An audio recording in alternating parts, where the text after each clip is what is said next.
Belgia lambakoer.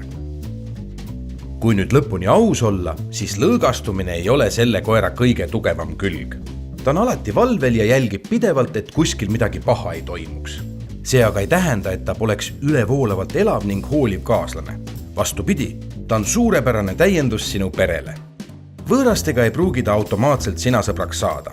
Ent selleks, et ta saaks kenasti läbi nii teiste loomade kui inimestega, tuleks teda juba titest saati sotsialiseerima hakata. Tal on virge temperament ja kindel iseloom, milles ei leidu ei hirmu ega agressiivsust. Omaselt kõigile karjakoertele on ta aktiivne ning vajab palju liikumist. Temaga tuleb iga päev teha kas üks pikem jalutuskäik või korralik sörgiring. Nendel imelistel koertel on topelt kasukas, mis aga tähendab, et seda tuleks nädalas vähemalt paar korda harjata. Huvitavad faktid. Belgia lambakoerte populaarsus kasvas hüppeliselt pärast teist maailmasõda. Ja kuigi aastate jooksul on nende erinevate värvuste üle peetud vaidlusi, siis tõumorfoloogia, iseloomu ja kasutusotstarbe üle pole erimeelsusi olnud. Belgia lambakoer, tõeline perehoidja ja kaitsja.